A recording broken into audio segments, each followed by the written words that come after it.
Video చూస్తున్న సహోదరులందరికీ మన ప్రభు అయిన యేసుక్రీస్తు వారి నామములో నాకు వందనం తెలియజేసుకుంటున్నాను. ప్రియులారా, బాగున్నారా? దేవుని యొక్క చిత్తం బట్టి, ఆయన యొక్క మహాప్రేమను బట్టి తిరిగి మన రీతిగా కలుసుకుని ఉన్నాం. అందును బట్టి మన తండ్రి అయిన దేవునికి నిరంతరము స్తుతులు చెల్లింపు బదులమై ఉన్నాం. ప్రియులారా, మనం దానియేలు గ్రంథం నేర్చుకుంటున్నాం. ఆల్రెడీ దానియేలు గ్రంథం మనం గత ఎపిసోడ్లో ఏం నేర్చుకుందాం మనం ఒకసారి ఆలోచిద్దాం. దానియేలు గ్రంథము 8వ అధ్యాయము 1వ వచనం నుంచి దానియేలు గ్రంథము 8వ అధ్యాయము మనం 12 వరకు ఆలోచించామండి. అది మనం గత ఎపిసోడ్లో ఆలోచించాం. ఈరోజు ఎపిసోడ్లో మొత్తం దానియేలు గ్రంథం 8వ అధ్యాయం మొత్తం మనం నేర్చుకునే ప్రయత్నం చేద్దాం. వాస్తవానికి గత ఎపిసోడ్లోనే మొత్తం చెప్పేద్దాం అనుకున్నాను, కానీ వాస్తవానికి టైము అంటే అప్పటికే ఒక 45 మినిట్స్ అయిపోయింది కాబట్టి ఇంకా ల్యాగ్ అవుతున్న ఉద్దేశంతో దీన్ని మనం ఓ 2 పార్ట్లు విడగొట్టుకుంటున్నాం. ఇవాళ మనం పూర్తిగా 8వ అధ్యాయం పూర్తిగా మనం నేర్చుకున్న వారమే ఉంటాం. దయచేసి ఎవరైతే ఫస్ట్ నుంచి ఫాలో అవుతున్నారో మీరు కూడా శ్రద్ధగా మీరు చెప్తున్న మాటలు మీరు కూడా గ్రహించండి, మీరు కూడా క్షుణ్ణంగా పరిశీలించండి. మనం ఒకసారి జ్ఞాపకం చేసుకుని మన పాఠంలోకి వెళ్ళిపోదాం. గతసారి మనం ఏం ఆలోచించండి ప్రియులారా, దానియేలు గారు శోషణ కోటలో ఉన్నప్పుడు, అంటే అది భౌతికంగా కాకపోవచ్చు, ఆయన ఆత్మవుచుడే ఉన్నప్పుడు పరిశుద్ధాత్మ ద్వారా దేవుడు ఆయనకి దర్శనం అనుగ్రహించాడు. మరొక దర్శనం. ఆ దర్శనంలో భాగంగా ఒక గొర్రెపోతు, ఒక పొట్టేలు కనబడుతుంది. తర్వాత ఆ పొట్టేల వృద్ధి చెందడం చూస్తాం. ఒక కొమ్ము ఎక్కువగా పెరుగుతుంది, మరొక కొమ్ము తక్కువగా ఉంది. అది అన్నిటిని ఢీకొచ్చు మొత్తం వృద్ధి చెందినట్టు మనం ఆలోచించాం. తర్వాత ఈ పొట్టేలను ఢీకొట్టడానికి మరి ఏ జంతువు లేకపోతే ఒక మేకపోతు వస్తుంది ఎక్కడి నుంచో. ఆ మేకపోతు పడబట్టి నుంచి మేకపోతు వచ్చి ఈ పొట్టేలతో యుద్ధం చేయడం చూస్తాం. తర్వాత ఈ పొట్టేలు చనిపోతుంది, మేకపోతు అభివృద్ధి చెందుతుంది అని ఆలోచించాం. అసలు పొట్టేలు అంటే ఏంటి, మేకపోతు అంటే మనం ఇంతకుముందు చెప్పాం. మేకపోతు అంటే అది గ్రీకుల వారిని సూచిస్తుందని ఆలోచించాం. ప్రధానంగా అలెగ్జాండర్ ది గ్రేట్ అనే వ్యక్తి దానికి ప్రధానమైన కొమ్ముగా రాజుగా ఉండడం ఆలోచించాం గ్రీకు సామ్రాజ్యంలో. ఇటువైపు మాధ్య పార్శికులు కూడా వాళ్ళు అంతమైపోతున్నారని మనం అలంకాప్రాయంగా మనం చూసాం. అది మనం ఆలోచించాం. తర్వాత గ్రీకుల వారు వచ్చిన తర్వాత అలెగ్జాండర్ తర్వాత 4 రాజులు వచ్చారని, ఆ 4 రాజు నుంచి మరొక రాజు పుడతాడు. ఆ రాజు పుట్టిన తర్వాత ఆ వ్యక్తి దేవుని సన్నిధిలో దేవునికి విరోధంగా పనిచేస్తారని మనం కొంతవరకు ఆలోచించాం.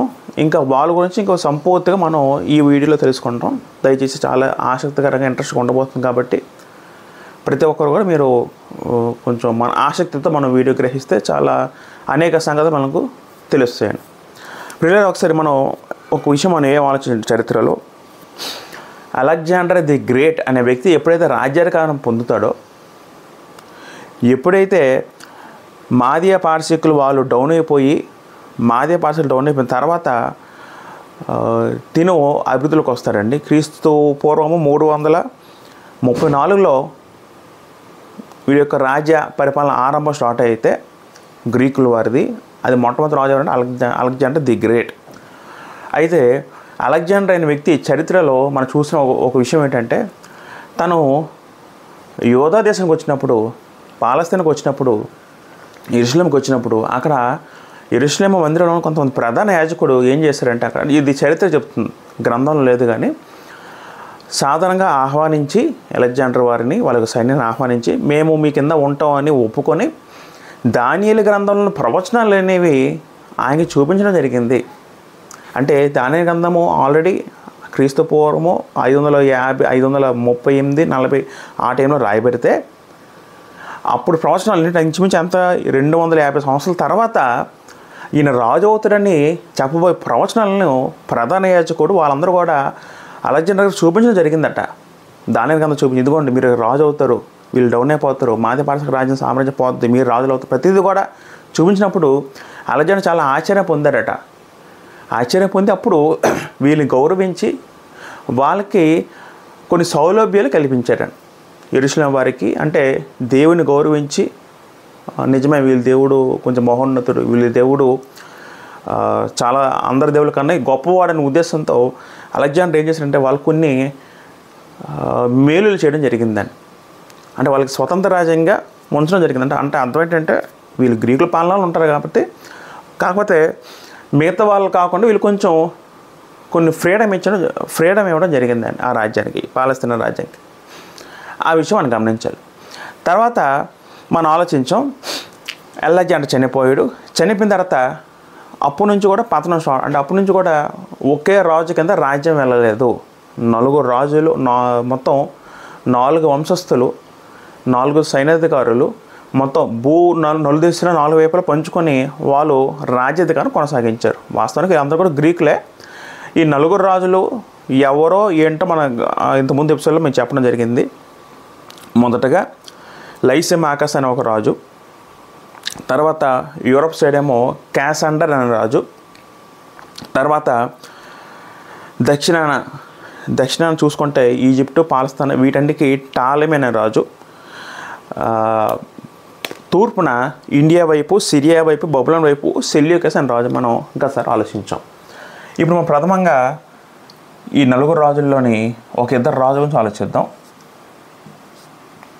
Ptolemy, Seleucus. వీళ్ళిద్దరూ ప్రథమంగా ఉన్న అంటే 4 ప్రాముఖ్యమైన రాజుల్లో వీళ్ళిద్దరూ ఫస్ట్ సెకండ్ వస్తారా. మిగతా ఇద్దరు వీళ్ళంత గట్టిదనం అయితే కాదు, వీళ్ళంత గట్టి రాజులు అయితే కాదు. మనం వీళ్ళ గురించి ఆలోచించాం.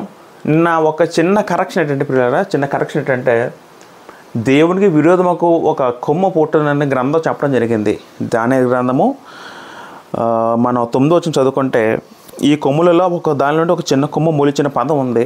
వాస్తవానికి ఇది నేను టాలెమీ వంశస్థుల నుండి వచ్చని చెప్పాను. అది చిన్న తప్పు. అది టాలెమీ వంశస్థులు కాదు, అది సెల్యూకస్ వంశస్థుల నుండి వచ్చినవారు.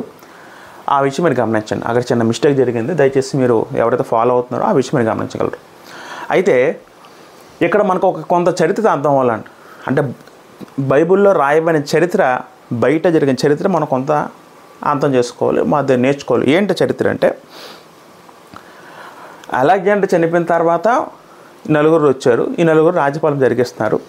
అయితే మనకి మిగతా వాళ్ళు అవసరం లేదు. మనకి ఏవైతే అవసరం వాడుకుంటూ ఆలోచిద్దాం. ఈ టాలెమీ వ్యక్తి ప్రధానంగా ఈజిప్టు, పాలస్తీనా ఈడి హ్యాండర్లో ఉన్నాయి కాబట్టి, టాలెమీ రాజు హ్యాండర్లో ఉన్నాయి కాబట్టి, టాలెమీ వ్యక్తి అలెగ్జాండ్రియా అనే పట్టణంలో ఇది ఒక పెద్ద పట్టణం వీళ్ళు కట్టిస్తే, ఈ పట్టణంలో ఒక పెద్ద లైబ్రరీ స్థాపించారండి. పెద్ద లైబ్రరీని స్థాపించిన గ్రీక్ రాజు ఎవరంటే టాలెమీ. ఈ టాలెమీకి తమ గ్రీకు సంస్కృతి అన్న, గ్రీకు నాగరికత అన్న, గ్రీకు మతం అన్న ఎంతో ప్రీతి అండి. తనకు కోరిక ఏంటంటే గ్రీకు సంబంధించిన ప్రతిదీ కూడా ప్రపంచవ్యాప్తంగా నేను విస్తరించాలనే కోరిక టాలెమీకి చాలా బాగా ఉంది. జాతి వినాలి. టాలెమీ అనే రాజు గారికి వీళ్ళకి ఏంటంటే గ్రీకు నాగరికత మొత్తం ప్రపంచమంతా వ్యాప్తి చేయాలని కోరిక ఈయనకి బాగా ఉందండి. వ్యాప్తి చెయ్యాలి. అందులో భాగంగా అలెగ్జాండ్రియా అనే పట్టణంలో పెద్ద లైబ్రరీ కట్టించారు. ఆ కాలంలోనే ఆ లైబ్రరీ కట్టించి గ్రీకు నాగరికతను ప్రోత్సహించాడు. తర్వాత ఆయన చనిపోయిన తర్వాత ఈ టాలెమీ కొడుకు ఒక వ్యక్తి ఉన్నాడండి. ఈ వ్యక్తి పేరు ఫిలదెల్ఫస్ టాలెమీ. అంటే వీళ్ళు చివరిన వాళ్ళ నాన్న పేరునే టాలెమీ పేరు పెట్టుకున్నారు, ఫిలదెల్ఫస్. ఈ వ్యక్తి ఏం చేస్తారు, ఈ వ్యక్తి కూడా సేమ్ వాళ్ళ నాన్న రూట్లోనే ప్రయాణిస్తూ వాళ్ళ నాన్నలాగే గ్రీకు నాగరికతని వ్యాప్తి చేయాలనే ఉద్దేశంతో గ్రీకు లాంగ్వేజ్ని అప్పటి నుంచే చాలామందికి పరిచయం చేశారు. అంటే ప్రతి ప్రదేశంలో, ప్రతి దేశంలో కూడా గ్రీకు లాంగ్వేజ్ కంపల్సరీ చేయడం జరిగింది. వీళ్ళ టైంలో గ్రీకు భాష వృద్ధి చెందింది. ఈయన టైంలో ఇది చరిత్ర నుండి మనం నేర్చుకోవచ్చు అండి. బైబిల్లో ఉండవు, చరిత్రలో నేర్చుకోవచ్చు. గ్రీకు భాష వృద్ధి చెందింది. తర్వాత వీళ్ళ ఆంగ్ర కట్టించిన పెద్ద లైబ్రరీలో ఈ వ్యక్తి ఏం చేశాడంటే ఇంచుమించు 2 లక్షల పుస్తకాలు సేకరించారట. ఆ కాలంలో ప్రపంచవ్యాప్తంగా ఉన్న అన్ని పుస్తకాలు, అది మత సంబంధం కావచ్చు, రాజకీయ సంబంధం కావచ్చు, లేకపోతే ఏదైనా ప్రాముఖ్యత గాంచిన పుస్తకాలు కావచ్చు, ఏమైనప్పటికీ కూడా 2 లక్షల రచనలు ఈయన కాలంలో సేకరించబడి ఇవన్నీ కూడా గ్రీకు భాషలో తర్జుమా చెయ్యాలని ఈ రాజు ఆదేశించాడండి. ఇవి ప్రపంచవ్యాప్తంగా ప్రాముఖ్యమైన భాషలో ఉన్న పుస్తకాలు అయితే ఇవన్నీ కూడా గ్రీకు భాషలోకి అనువదించేలాగా ఈ వ్యక్తి ఆ పనిని స్టార్ట్ చేస్తాడు. మీకు అర్థమవుతుందండి ఇవన్నీ చెప్తుందో కూడా. ఇది చరిత్ర. ఇవన్నీ మీకే తెలుసు. మనం ఎలా చెప్పగలమంటే జోసిఫస్, ఇది నేను ఇక్కడ రాస్తాను. జోసిఫస్, ఈ వ్యక్తి పేరు మీరు గుర్తుపెట్టుకొని పిల్లలు. ఇది వ్యక్తి చాలా ఇంపార్టెంట్ అండి. ఈ వ్యక్తి యూదుల చరిత్రకారుడు. ఈ చరిత్రలో ఈ వ్యక్తి చరిత్రకారుడు. ఈయన యూదుడు. ఈయన దగ్గరుండి మొదటి శతాబ్దంలో అన్నీ చూసి ఆ కాలంలో బైబిల్లో రాయబడిన ప్రతిదీ కూడా ఆయన తన బుక్లో చరిత్ర నోట్ చేయడం జరిగింది. ఈయన జోసిఫస్ అంటారు. ఈయన ప్రాముఖ్యమైన చరిత్రకారుడు. ఆయన ఇవన్నీ కూడా చెప్పడం జరిగింది. ఇందులో భాగంగా ఏమైందంటే ఈ 2 లక్షల పుస్తకాల్లో భాగంగా ఆనాడు మరి యూదులు బైబిల్ ధర్మశాస్త్రం ఉంది కదా, పాత నిబంధన అంతా కూడా, దానిని కూడా గ్రీకు భాషలో తర్జుమా చేయడానికి ఈ వ్యక్తి పూనుకున్నాడు. జాగ్రత్త వినాలి. ఫిలదెల్ఫియా టాలెమీ అనే వ్యక్తి 2 లక్షల పుస్తకాలు సేకరించి అందులో భాగంగా యూదుల మత గ్రంథమైన పాత నిబంధన కూడా గ్రీకు భాషలో తర్జుమా చేయాలని డిసైడ్ చేయాలనుకున్నాడు. అప్పుడు ఏం చేశారంటే, మరి మత పెద్దలు ఎవరు ఉంటారు వాస్తవానికి ధర్మశాస్త్రం ప్రకారం? ప్రధాన యాజకుడు కాబట్టి అతన్ని కన్సల్ట్ చేసి అతని సహాయంతో ఏం చేశారంటే, అప్పుడు ప్రతి గోత్రము మొత్తం ఎన్ని గోత్రాలు ఉన్నాయి ఇశ్రాయేల్కి? 12 గోత్రాలు అయితే ప్రతి గోత్రం నుంచి 6 వ్యక్తులు సెలెక్ట్ చేశారండి. అంటే 6 × 12 72 మంది. 72 మందిని అతి ప్రాముఖ్యమైన వ్యక్తుల్ని, అంటే బాగా అవగాహన ఉన్న వ్యక్తుల్ని వాళ్ళు సెలెక్ట్ చేసుకొని ధర్మశాస్త్రం అంటే పాత నిబంధన మీద అవగాహన ఉన్న ఒక మంచి భక్తి పరులను 72 మంది సెలెక్ట్ చేసి వాళ్ళని తీసుకొచ్చి ప్రతి గోత్రం నుంచి వాళ్ళతోనేమో హిబ్రీ భాషలో ఉన్న బైబిల్ని గ్రీకు భాషలో అనువదించారు. గ్రీకు భాషలోకి అనువదించారు. దీన్ని సెప్టూజెంట్ అంటారండి.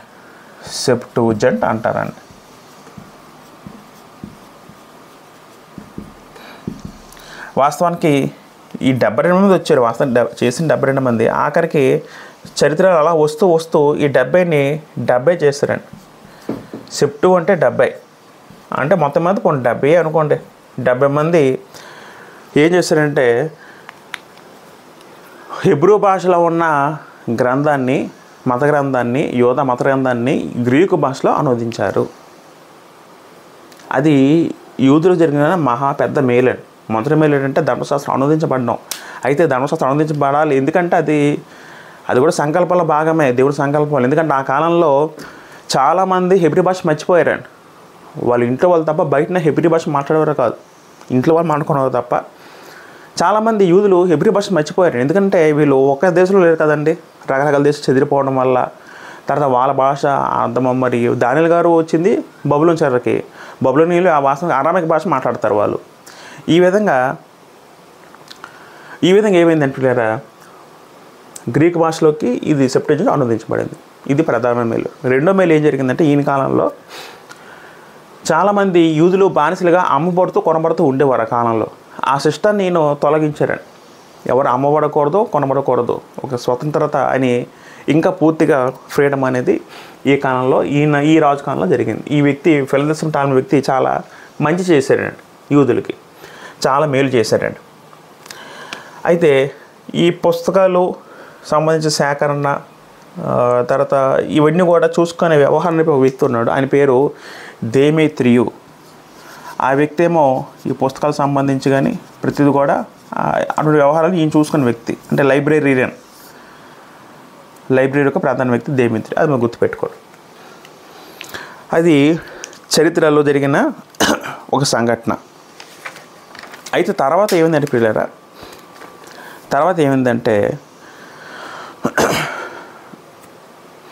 మనం చదువుకున్నట్టు ఈ కింద సైడ్ ఏదైతే ఉందో ఈ టాలెమీ వంశస్థులు బాగా అభివృద్ధి చెందుతున్నారు. ఇది చూసిన తర్వాత వీళ్ళ మీద కోపం వచ్చిందండి. సెల్యూకస్ వంశస్థులకి టాలమీ వంశస్థులకి కోపం వచ్చి వీళ్ళు జయిస్తే ఇదంతా మనకే అయిపోద్ది కదా అని ఆలోచించారండి. వీళ్ళకి దుర్బుద్ధి పుట్టి మనం పశ్చిమ మాత్రం ఎందుకు, ఇది కూడా మనం ఆక్రమించుకుందాం అని వీళ్ళు కూడా గ్రీకులైనప్పుడు కూడా అంటే తర్వాత వచ్చింది కాబట్టి వీళ్ళ తర్వాత మనసులో వీళ్ళ ఆలోచన ఏమి వచ్చాయి అంటే ఇది కూడా జయిద్దామని రాజ్యాకాంక్ష వీళ్ళకి వచ్చింది. అప్పటి నుంచి సెల్యూకస్ వాళ్ళకి టాలమీ వాళ్ళకి యుద్ధం జరిగింది. వీళ్ళకి యుద్ధం జరుగుతున్నప్పుడు ఈ యుద్ధం ఎక్కడ జరిగిందంటే ఈ యోధా దేశంలో జరిగేదట. యోధా దేశం కరెక్ట్గా మధ్యన ఉంటుందండి. యోధా దేశం కరెక్ట్ సెంటర్ పాయింట్లో ఉంటుందండి. ఇటువైపు ఈజిప్ట్ ఉంటే, ఐగుప్తు ఉంటాయి, ఇటువైపు సిరియా ఉంటాయి. సిరియాకి ఈజిప్ట్కి మధ్యన యోధా దేశం ఉంటాయి. ఈ ప్రదేశంలో ఎప్పుడు యుద్ధం జరుగుతూ ఉండదు. పాత కాలం మన రాజుల కాలం చూసుకొని ఎప్పుడు యుద్ధాలు హిజ్కియా టైంలో కానీ వాళ్ళ టైంలో కూడా యుద్ధాలు ఎప్పుడు ఇక్కడ జరుగుతూ ఉండేవాడు. యోషియా టైంలో కానీ ఈ విధంగా యుద్ధాలు జరుగుతూ ఆఖరికి ఏమైందంటే సెల్యూకస్ వంశస్థులు ఆఖరికి టాలమీ వంశస్థులు జయించారు. వీళ్ళు అప్పుడు బలం ఎక్కువ ఉంది కాబట్టి వీళ్ళని జయించారు. అప్పుడు ఈ ప్రాంతం అంతా కూడా సెల్యూకస్ మయమైపోయిందండి. మొత్తం టాలమీ వంశస్థులు ఇంకా వాళ్ళకి ప్రాబల్యం మొత్తం పోయింది. ఇదంతా కూడా సెల్యూకస్ ఆక్రమణలోకి వచ్చిందండి. అంటే అర్థం ఏంటంటే మొత్తం తూర్పు వైపు దక్షిణ వైపు మొత్తం కూడా ఒక్క దగ్గరికి వచ్చేయండి. అప్పుడు ఏమైందంటే ప్రియులారా, వాళ్ళు వచ్చినట్టు నుంచి కూడా యూదులకి పోనీ ఇటువైపు యూదుల పరంగా చూసుకుంటే యూదులకి ఏమైనా మేలు జరిగిందంటే వాళ్ళు వచ్చిన అర్థం నుంచి వాళ్ళకి కష్టాలు స్టార్ట్ అయ్యాయి. ఇది క్రీస్తు పూర్వము 198 నుంచి వీళ్ళు ఆక్రమించుకుంటే పాలస్తీనాని. అప్పటి నుంచి కూడా వాళ్ళకి కష్టాలు అనేవి స్టార్ట్ అయింది. చాలా ఘోరంగా ఉండేది. ఇందుకు ఏ విధంగా అంటే వీళ్ళు వచ్చి ఏం చేశారంటే, నేను చదివేస్తున్నానండి, గ్రీకు భాషని బలవంతంగా రుద్దారండి. అంటే గ్రీకు సంస్కృతిని ఖచ్చితంగా జరిగించాలని ఒక ఆజ్ఞ జారీ చేశారండి. ఇంతకుముందు రాజవంశీకులు కూడా గ్రీకు నాగ ప్రోత్సహించారు కాబట్టి అక్కడ ప్రోత్సహించారు నిజమే, కానీ అక్కడ బలవంతం లేదు. కానీ వీళ్ళు ఏం చేశారంటే ఖచ్చితంగా గ్రీకు సాంప్రదాయం పాటించాలి, ఖచ్చితంగా వారి నాగరికతను మీరు ప్రవేశపెట్టాలని ఉండాలని బలవంతం చేశారు. ఇది ఎవరి టైంలో జరిగిందంటే క్రీస్తు పూర్వము 109 నుంచి కూడా కొంతకాలం కూడా బాగానే ఉంది. తర్వాత ఒక రాజు పేరు రాస్తాను. ఆ రాజే దేవునికి విరోధంగా లేచిన రాజు, మనం ఆలోచించబోయే రాజు, అతి క్రూరమైన రాజు. ఆ రాజు పేరు ఏంటంటే అంతియోక్ ఎపిఫెనస్.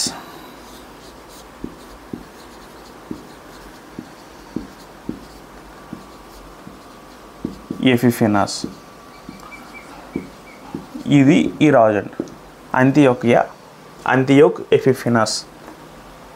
ఇది ఈ రాజు అండి. 4 అంటే ఆల్రెడీ ఇంతకుముందు ఇదే పేరుతో ఉన్నారు. ఆ పేరుతో వచ్చిన 4వ వ్యక్తి అండి అంతియోక్ ఎపిఫెనస్ 4 అండి. ఈ రాజే దేవునికి విరోధంగా పనిచేసిన రాజు. ఈ రాజు క్రీస్తు పూర్వము 175 నుంచి క్రీస్తు పూర్వము 163 వరకు పనిచేస్తాడు ఈ రాజు దేవునికి విరోధంగా పనిచేసిన అతి క్రూరమైన రాజు అంతియోక్ ఎపిఫెనస్. వాస్తవానికి ఇంగ్లీష్లో ఏముంటుందంటే యాంటియోకస్ ఎపిఫెనస్ అని ఉంటుంది. తెలుగులో అనువదించినప్పుడు అంతియోక్ ఎపిఫెనస్. సు అంటాం, సు అన్న ఒకటే. అయితే ఈ వ్యక్తి ఏం చేసిన పిల్లరా 170 స్టార్ట్ చేసి ఈ వ్యక్తి ఏం చేశారంటే గ్రీకు నాగరికతని యూదుల మీద బలవంతంగా రుద్దాడు.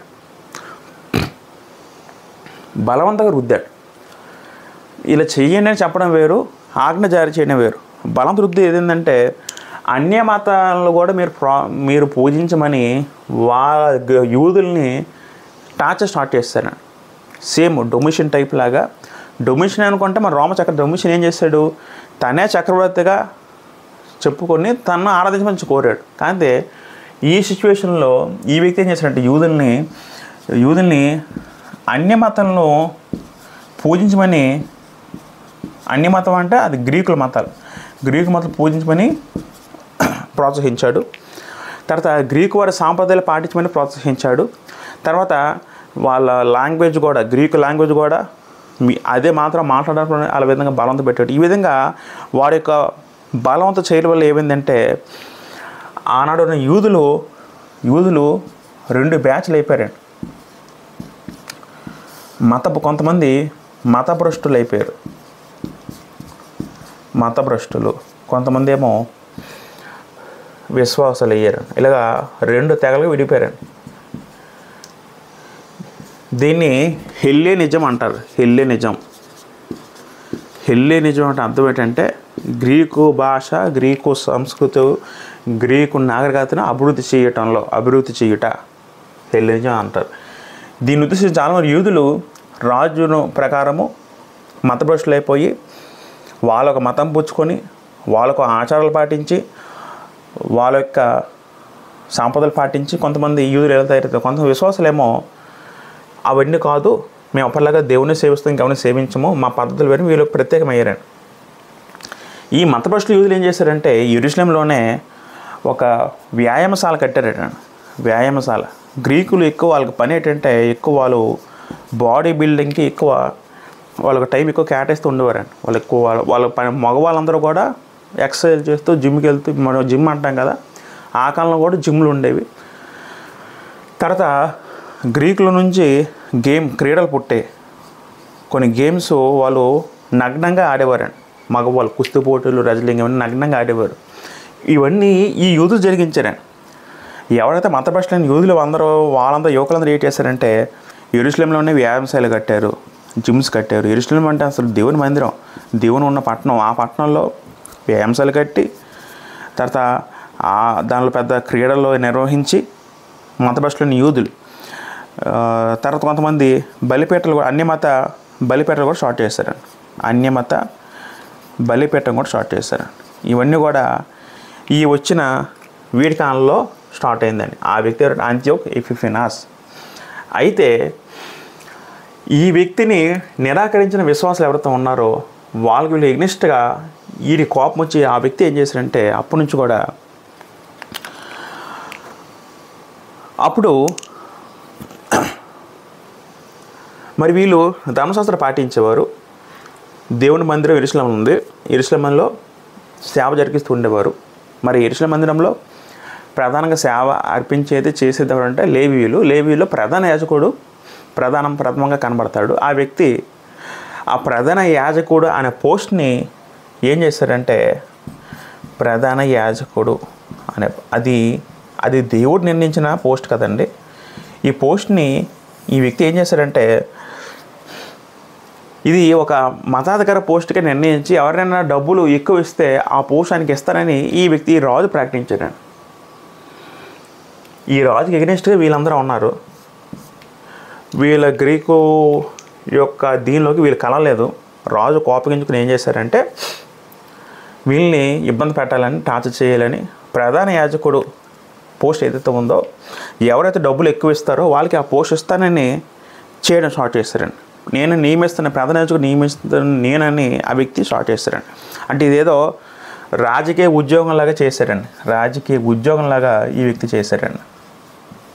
వాస్తవంగా ఏదైనా రాజకీయ ఉద్యోగం ప్రియులారా, రాజకీయ ఉద్యోగం అంటే దేవనా మిగతా అన్య మతాలు చూస్తున్నట్టు అంటే ఈ వ్యక్తి ఎలాగనుకున్నట్టు ఇదొక మతం అనుకున్నారండి. వాస్తవానికి చాలా మతాలు ఆ కాలంలో ఉన్నాయి, చాలా మత పద్ధతులు ఉన్నాయి ప్రపంచంలో. ఈ రాజు ఎలాగనుకున్నారంటే ఇది కూడా ఒక రకం మతం అనుకున్నారు తప్ప ఇదే నిజమైన మతం ఆ వ్యక్తికి అర్థం అవ్వలేదు, ఇదే నిజమైన మార్గం అని ఆ వ్యక్తికి అర్థం అవ్వలేదు.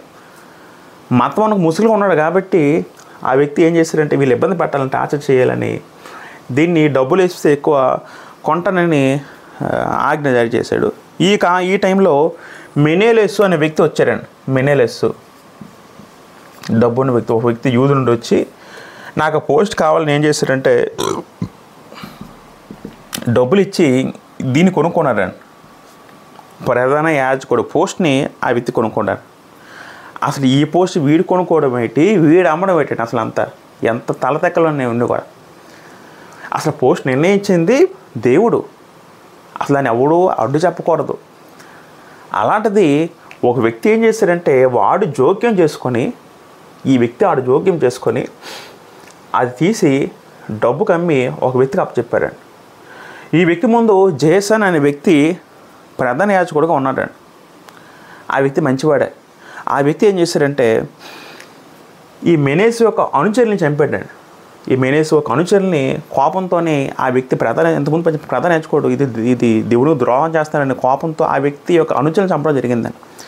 ఈ విషయం ఏమో రాజుగారు తెలిసిందండి. ఈ విషయం రాజుగారు తెలిసి నేను నియమించిన దాన్ని ఆ వ్యక్తి చంపుతాడా, నేను నియమించిన వ్యక్తిని ఆ వ్యక్తి ఇచ్చేస్తారని రాజు కోపగించుకొని యెరూషలేము మందిరంలో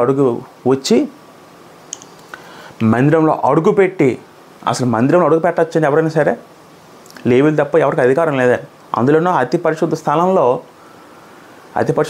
కూడా ఎవరు అడుగు పెట్టడం లేదండి. అది కేవలం తెరవేసి ఉంటుంది కదా, అది కేవలం ప్రధాన యాజకుడు సంవత్సరంలో ఒకసారి తప్ప ఎవరు కూడా అడుగు పెట్టకూడదు.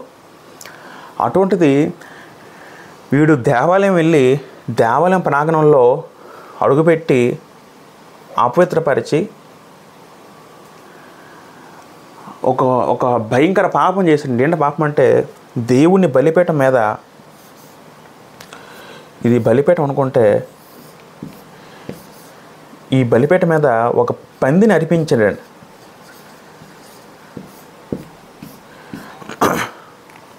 దేవుని బలిపీఠం మీద ఒక పందిని తీసుకొచ్చి పందిని బలి చేశాడండి. ఎంత వికృతమైన కార్యాలు చేశారో ఆలోచించండి. వీడు చేసిన తప్పులు మీకు ఒక్కొక్కటి వివరిస్తాను, ఒక్కొక్కటి ఆలోచించండి. మొదటగా ఆలయం దగ్గరికి వచ్చాడు, ఆలయంలో అడుగు పెట్టాడు. అది ప్రథమంగా తప్పు. ఎందుకంటే అసలు ఆలయంలో అడుగు పెట్టకూడదు, లేవి గోత్రం తప్ప ఎవరు కూడా అడుగు పెట్టకూడదు. అది ప్రథమం చేసిన తప్పు. రెండో పని ఏంటంటే బలులు ఆఫ్ చేసాడండి. ఉదయము సాయంకాలము జరుగుతున్న బలులు ఆఫ్ చేశాడండి. వాస్తవానికి యెరూషలేము దేవుని మందిరంలో ఎక్కడైతే ఉంటుందో ఆ మందిరంలో ఉదయము సాయంకాలం నిత్యము కూడా బలులు జరగాలి. అది దేవుడు పెట్టిన కట్టడ. ఒకసారి మనం నిర్గమకాండము 29 అధ్యాయము, నిర్గమకాండము 29 అధ్యాయము 38-39 వచనాలు చదువుకుంటే, నీవు బలిపీఠం మీద నిత్యమును అర్పింపవలసిందేమనగా ఏడాది 2 గొర్రెపిల్లను, ప్రతిదినము ఉదయం ముందు 1 గొర్రెపిల్లను, సాయంకాలం ముందు 1 గొర్రెపిల్లను అర్పింపవలెను. అది నిత్య కట్టడ. బలిపీఠం మీద రోజు ఉదయం 1 బలి, సాయంకాలం 1 బలి రోజు అర్పించాలని యాజకులు. అది దేవుడు పెట్టిన కట్టడ. ఉదయము సాయంకాలం. అయితే మొదటగా యెరూషలేము మందిరము ఆవును తొక్కడం పెద్ద పని రాజు. రెండోది ఏంటంటే బలులు ఆఫ్ చేశాడు. ఈ బలులు చేయొద్దని బలులు ఆఫ్ చేశాడు. తర్వాత బలిపీఠం మీద పందిని చెప్పి దేవుని నామాన్ని పరిచాడు. అసలు పంది అంటే అపవిత్రమైన జంతువు. అసలు అపవిత్రమైన జంతువు జోలికి వెళ్ళకూడదు. అటువంటి దాన్ని అపవిత్ర జంతువుని తీసుకొచ్చి బలిపీఠం మీద బలి అర్పించినట్టు ఎంత తెగింపు ఆలోచించండి. అది దేవుని దృష్టిలో అతి క్రూరమైన చర్య. తర్వాత ఆడు చేసిన మరొక పనులు ఏంటంటే దేవుని మందిరంలో ఉన్న సంపదను దోచుకెళ్ళిపోయాడు. మందిరంకి వెళ్ళాడు, అక్కడ ఏది దొరికితే మొత్తం అన్ని పట్టుకెళ్ళిపోయాడు. అదొక తప్పు. తర్వాత అక్కడ బలిపీఠం దగ్గర జూస్ అనే విగ్రహం పెట్టాడండి. లేదా జెయిస్ అంటారు. జెయిస్ అనే ఒక విగ్రహాన్ని, ఒక దేవుడి విగ్రహాన్ని స్థాపించాడండి. విగ్రహాన్ని యెరూషలేము మందిరంలో పెట్టాడండి. దేవుని మందిరంలోకి వెళ్ళి దేవుని మందిరంలో పెట్టడం అంటే వాడు ఎంత క్రూరమైన రోజు ఆలోచించండి. తర్వాత ఇంకా ఆరాధన చేయొద్దు, ఇవన్నీ చేయొద్దని ఆజ్ఞ జారీ చేశాడు. ఇంకా ఆరాధన జరగకూడదని, మరి ఇంకా మతారాధన ఏమీ జరగకూడదని ఆజ్ఞ జారీ చేశాడు. ఆరాధన జరగకూడదు అని ఆజ్ఞ జారీ చేశాడు. తర్వాత సున్నతి జరిగించకూడదు, అది క్రూరమైన చర్య అని, అది సున్నతి చేయకూడదని అదొకటి ఆజ్ఞ జారీ చేశాడు. వాస్తవానికి సున్నతి అనేది వాళ్ళకి దేవుడు పెట్టిన రోల్. ప్రతి ఒక బిడ్డ పుట్టినంటే 8వ దినమున ఆ చర్మం, ఆ మొదటి చర్మం కట్ చేయాలి. అది రూల్ అండి. అది దాన్ని కూడా సున్నతి నిషేధించారు. తర్వాత దేవుని ఆలయంలో దొరికిన ధర్మశాస్త్రాన్ని కూడా చింపివేసి పడేశారు. ధర్మశాస్త్ర గ్రంథాన్ని ఏం చేశారంటే చింపివేసి పడేసి నాశనం చేశాడు. ధర్మశాస్త్ర గ్రంథాలన్నీ కూడా నాశనం చేశాడు. ఇవన్నీ కూడా వీడు చేసిన అక్రమాలు, అకృత్యాలండి. ఈ రాజు యూదుల మీద కోపంతో వాడు చెప్పినట్టు చేయట్లేదని వాడు ఇవన్నీ కూడా ఏం చేశాడంటే వాడు అవన్నీ కూడా తన ఇష్టం చొప్పున మనకి ఈ పదం ఇక్కడ కూడా ఉంటుంది, మనం చదువుకుంటాం. నెక్స్ట్ మీకు చెప్పినంత గ్రంథం బట్టి ఆలోచిస్తాం. సున్నతి అప్ చేశాడు, ప్రధాన పోస్ట్ తీసి ఎవరికి అప్ చెప్పాడు, దేవుని మందిరాల్లో వాడు పెట్టుకున్న విగ్రహాలు నిల్చోబెట్టాడు, అతి క్రూరంగా చర్య పందిని బలిచ్చాడు, గ్రంథాన్ని నాశనం చేశాడు. ఇవన్నీ చర్యలు కూడా ఈ వ్యక్తి చేశారండి.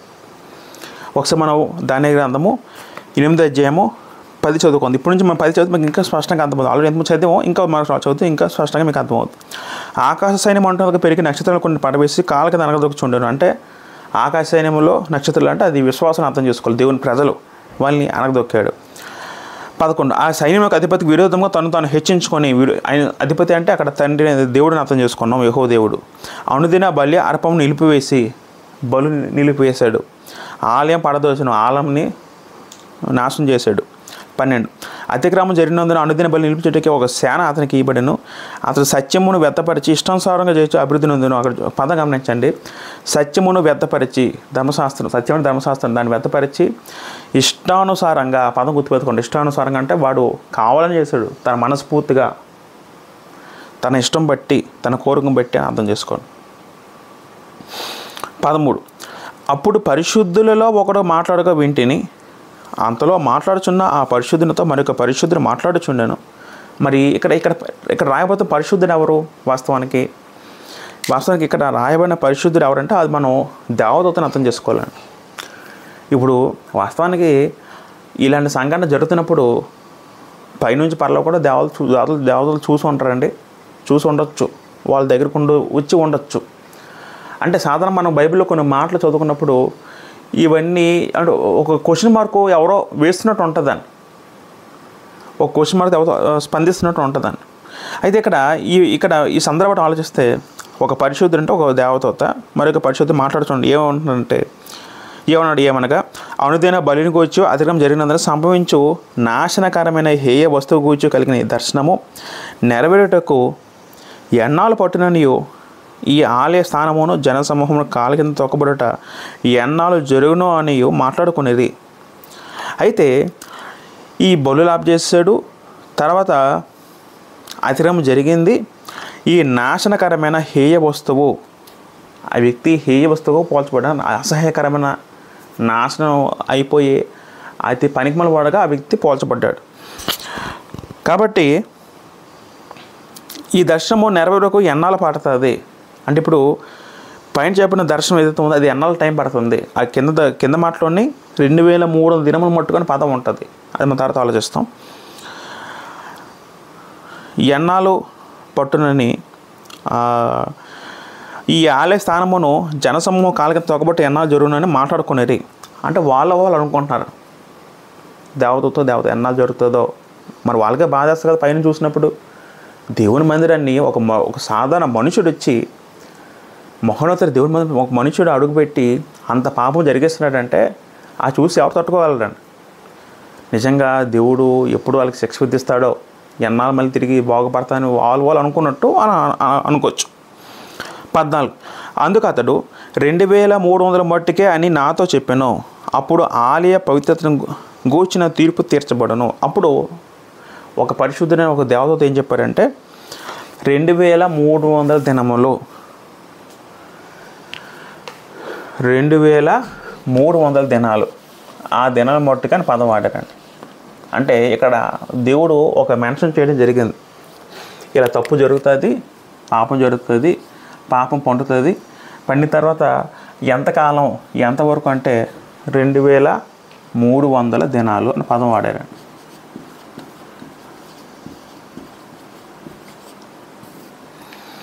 తర్వాత మళ్ళీ సెట్ అయిపోతున్నట్టు దేవుడు చెప్పడం జరిగింది.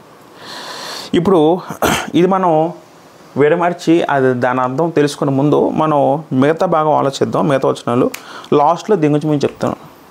15 చదువుకుందాం. దానియేలు నేను దర్శనం చూచితిని, దాన్ని తెలుసుదని వివేకం పొందవలని ఉండగా మనుషుల రూపం గల ఒకడు నా ఎదురు నిలిచెను. దానియేలు దర్శనం ఎన్ని చూస్తున్నాడు. పొట్టేలు రావడం, గొర్రెపిల్ల పొట్టేలు మేకపోతు మీద యుద్ధం చూశాడు. తర్వాత ఒక రాజు పుట్టడం, రాజు ఏమో హింసిస్తున్నాడు, బలి ఆర్పు చేస్తున్నాడు. ఇవన్నీ చూసిన తర్వాత దానియేలుకి ఇది ఇంకా స్పష్టంగా భావం ఏంటి అనే ఆలోచన కలిగి ఉన్నప్పుడు మనుషుల రూపం గల ఒకడు నా ఎదురు నిలిచెను. ఒక వ్యక్తి ఆయన ఎదురు నిలిచున్నాడటండి దానియేలు ఎదుట. అంతటా ఓలే నదీ తీరం మధ్య నిలిచి పలుకుచున్న ఒక మనుషుని స్వరం ఏంటని, అది గబ్రియేలు, ఈ దర్శన భావమును ఇతను తెలియజేయమని చెప్పాను. వాస్తవానికి 2 మనుషులు ఉన్నారు. దాని ఎదుట ఒక మనిషి ఉన్నాడు. ఆ మనిషి ఎవరంటే గబ్రియేలు. గబ్రియేలు ఎవరంటే దేవదూత.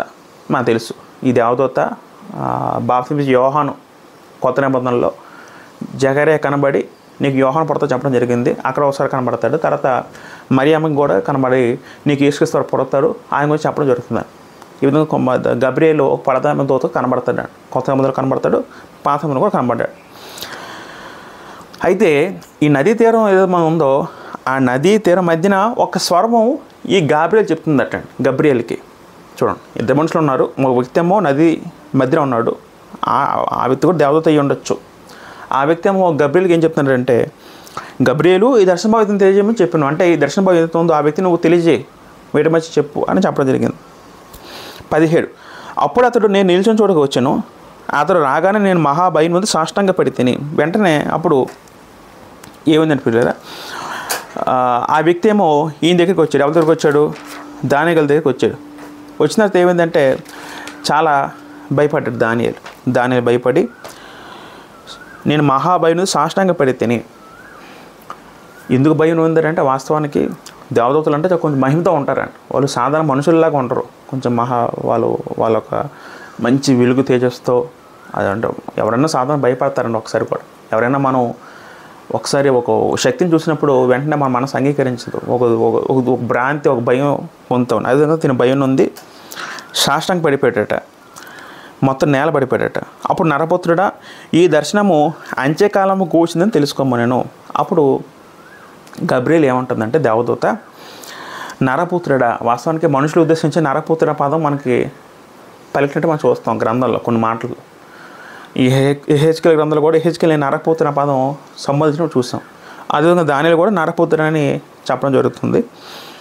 ఈ దర్శనం అంటే అర్థం ఏంటి? ఎస్పెషల్లీ ఇక్కడ చెప్పబడిన దాన్ని చూసి ఈ దర్శనం అనేది అంత్యకాలమున కూర్చుందని తెలుసుకున్నాము. అంత్యకాలం సంబంధించింది. ఇక్కడ మరొక పదం వాడారు. ఏంటి పదం అంటే అంత్యకాలము. అంత్యకాలం అంటే అర్థం ఏంటి? చివరి కాలము. అయితే ఇక్కడ అంత్యకాలం పదం చాలామంది ఎలాగ అర్థం చేసుకున్నారంటే దీన్ని యుగాంతం అంటే క్రీస్తు 2 అక్కడ మొత్తం భూమి అంతమైపోయే కాలము అని చాలామంది అనుకున్నారండి.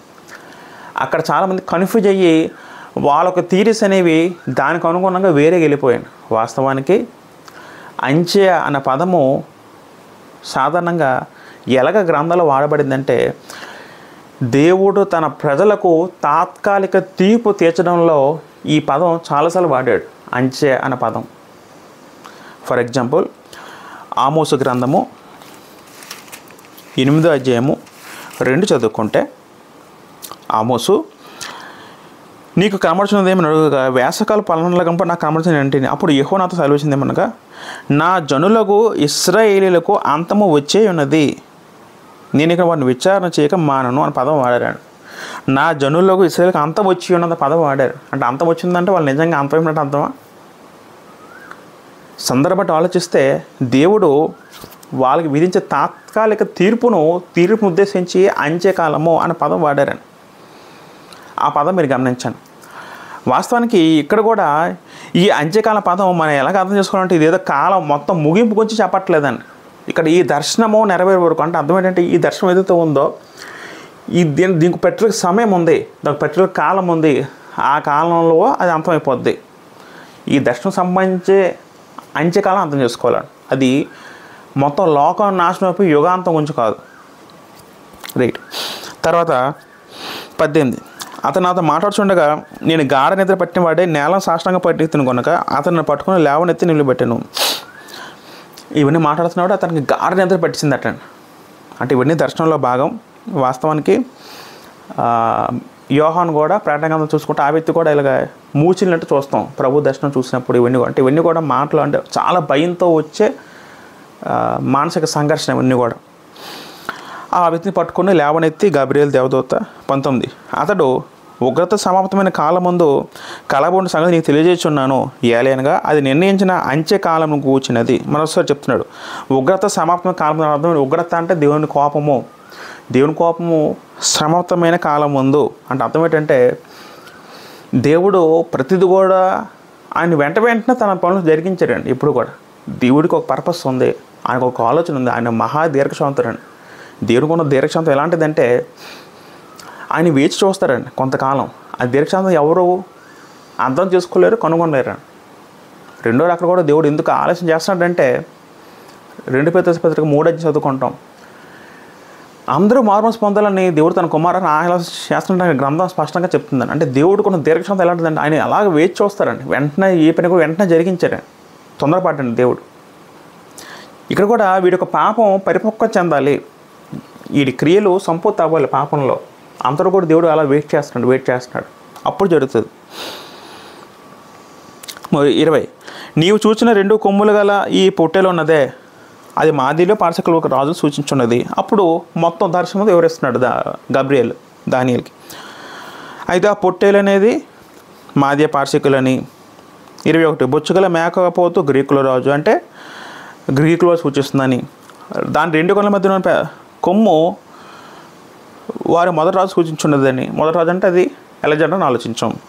22, అది పెరిగిన పిమ్మట దాని బదులు 4 కొమ్ములు పుట్టినవి కదా. 4 రాజులు ఆ జనములను పుట్టుదురు కానీ అతనికి ఉన్న బలము వారుగా ఉండరు.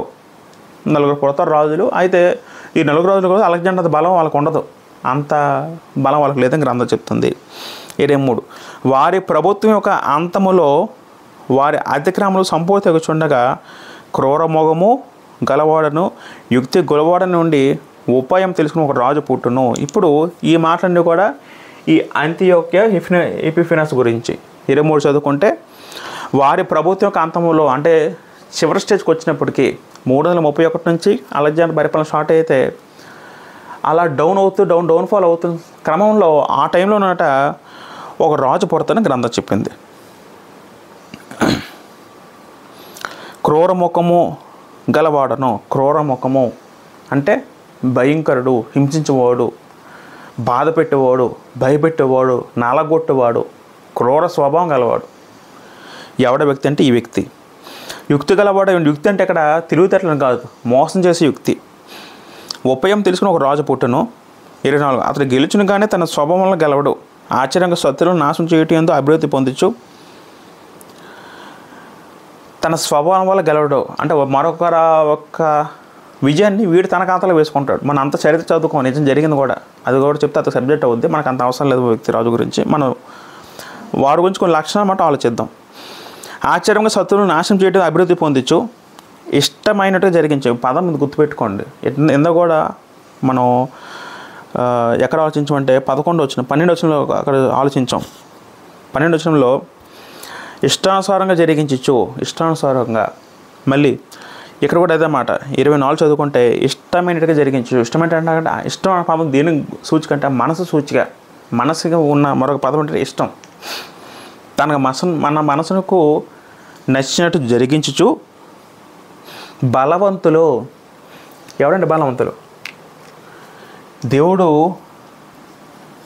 దేవుని ప్రజల్ని బలవంతులుగా పోల్చారు. ఈ బలవంతులు ఎవరంటే విశ్వాసులు. బలవంతులు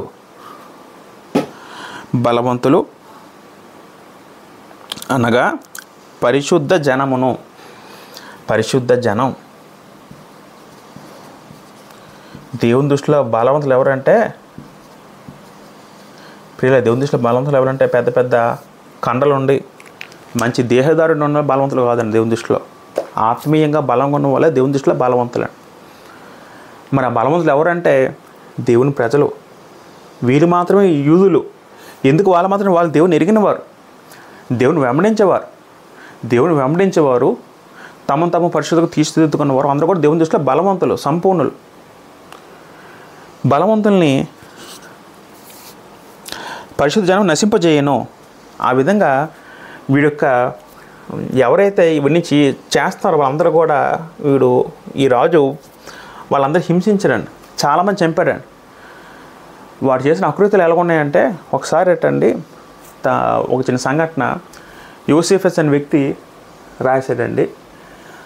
ఆ చరిత్రకారుడు ఇందాక ఆలోచించినట్టు, ఒక స్త్రీ తన పిల్లలకు సున్నతి జరిగిస్తే ఆ పిల్లల్ని చంపి ఆ పిల్లల తలకాయలు తీసివేసి ఆ తల్లి మెడలో వేసిరట్టండి.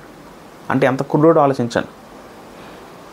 ఇంకా ఎవరైతే ఈ సున్నతి జరిగిస్తున్నారో, ఎవరైతే యోధ మతం ఫాలో అవుతారో అందరూ కూడా కర్రతో కొట్టి చంపారటండి.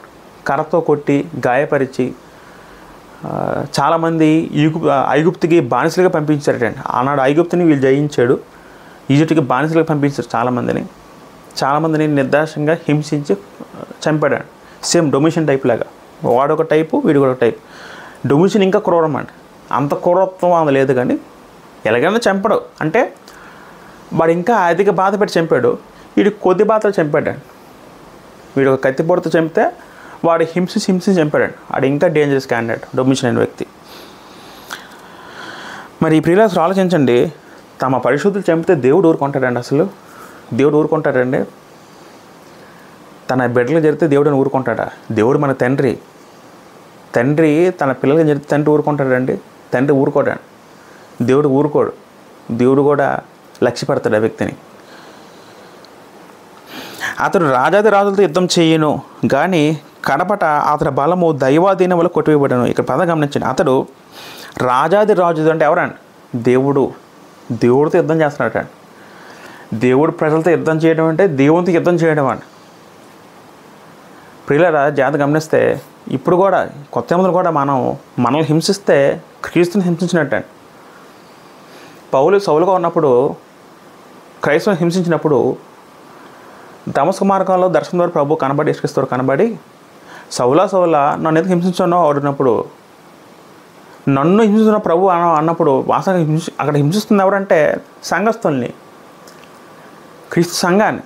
కానీ యేసుక్రీస్తు నన్ను అనే పదం వాడారండి. అర్థం చేసుకోండి, అక్కడ నన్నన్నా సంఘమన్న ఒకటి ఆయన దృష్టిలో, ఇద్దరు ఏక శరీరం. దేవుని బిడ్డలకు ఏమైనా దేవుడు ఊరుకోడు. ఎవరైనా కూడా ఒక వ్యక్తి దేవుని ప్రజలు టార్చర్ పెడితే, ఇబ్బంది పెడితే అది కఠిన శిక్షగా ఉంటుంది. దేవుడు మార్చిపోతాడు, అది ఎవరైనా సరే. తర్వాత కడపట అతని బలము దైవాధీనములు కొట్టివేయబడను.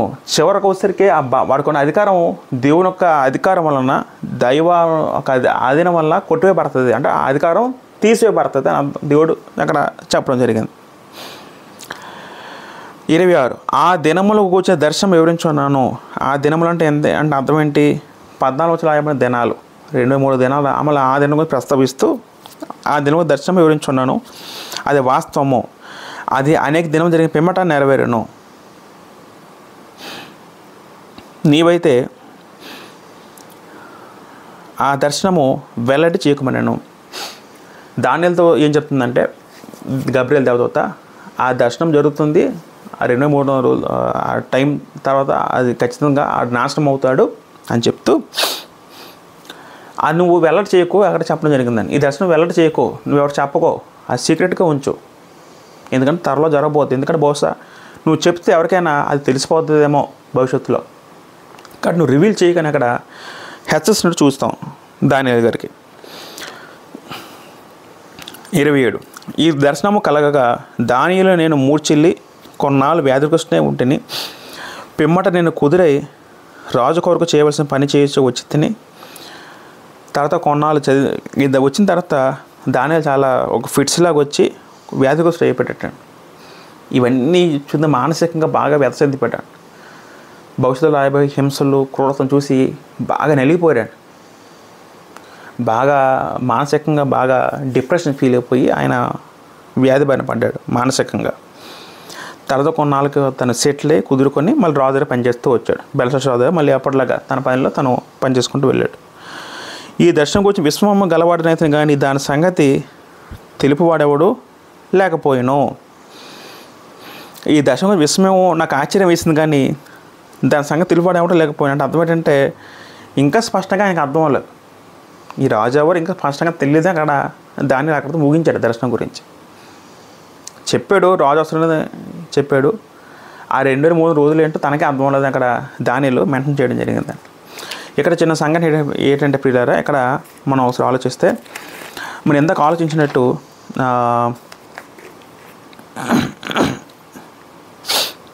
ఇక్కడ మరొక సంఘటన జరిగింది. ఇది చదివేస్తాను.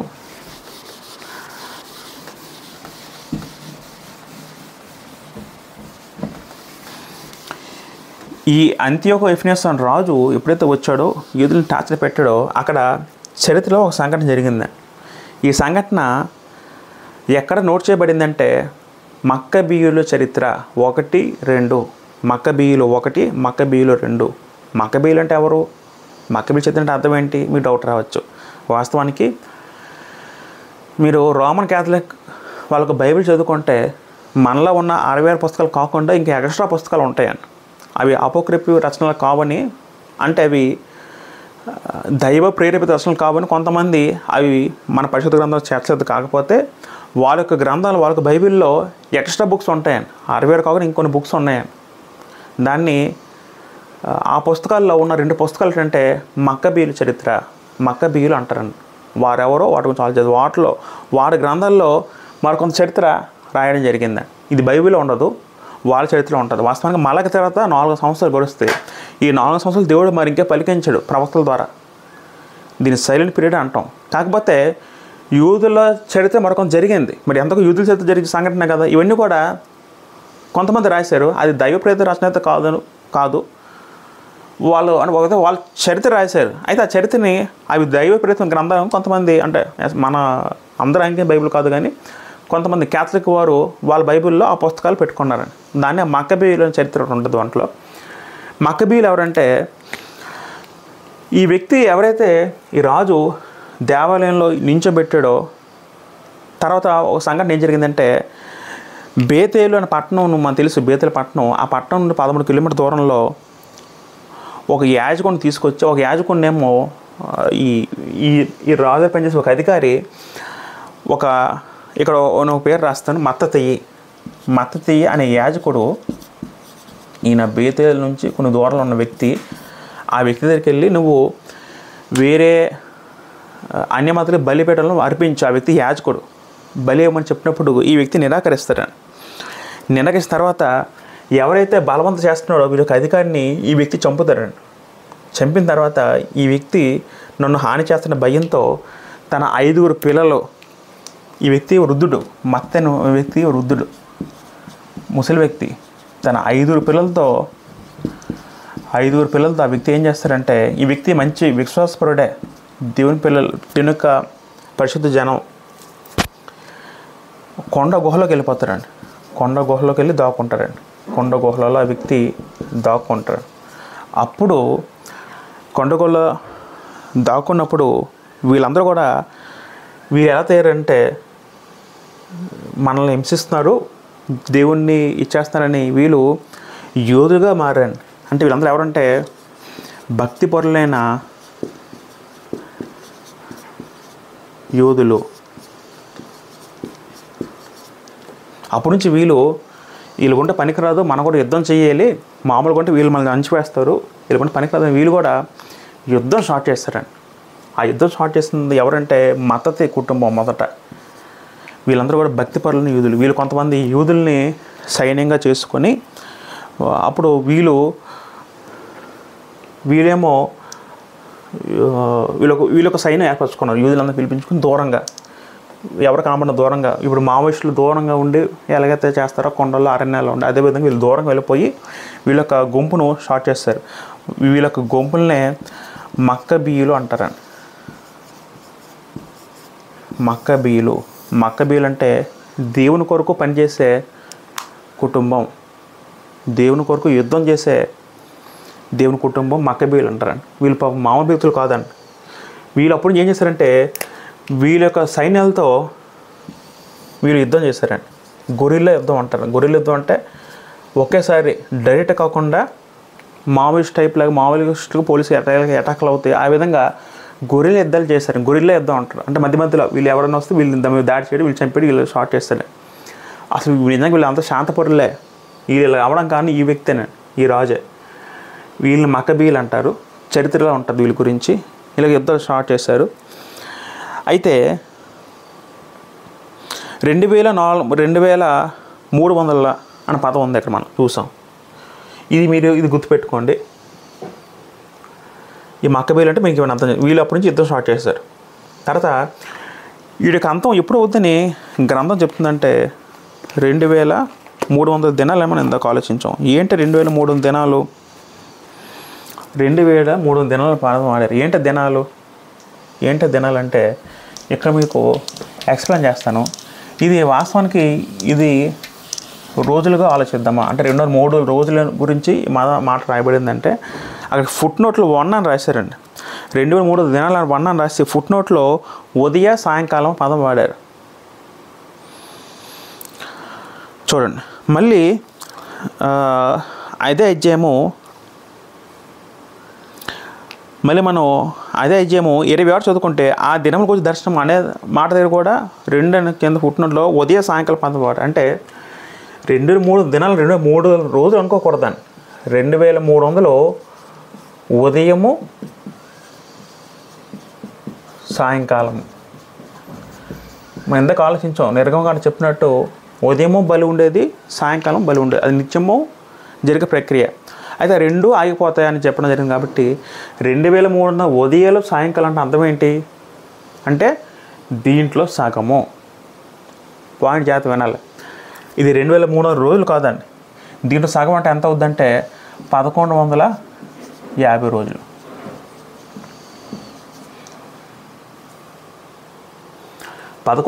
రోజులు ఏముంటుందంటేనండి ఆ 1150 రోజుల వరకు వాడి యొక్క పతనం స్టార్ట్ అవుతుందని గ్రంథం స్పష్టంగా చెప్తుందండి.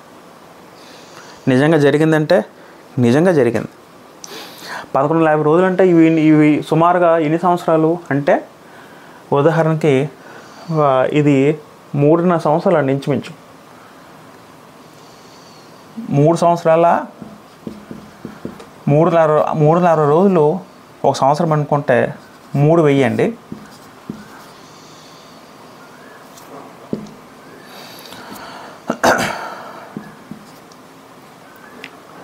వెయ్యి 80 అంటే 3 సంవత్సరాలు అంటే 1080.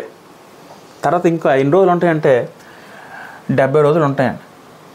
ఈ 70 రోజులు 2 నెలలు అనుకుంటే 3 సంవత్సరాలు 2 నెలలు.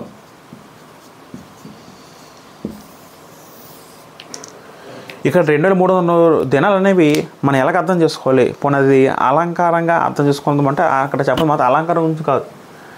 2-3 రోజులు స్పష్టంగా చెప్పడం జరిగింది. కాబట్టి ఇది అలంకార భాష కాదు, ఇది భౌతిక సంఖ్యని ఆలోచించాలి. ఇది ఎంత అంటే 3 సంవత్సరాలు 2 నెలలు అండి. నిజంగా జరిగిందంటే నిజంగా జరిగింది. క్రీస్తు పూర్వము 168లో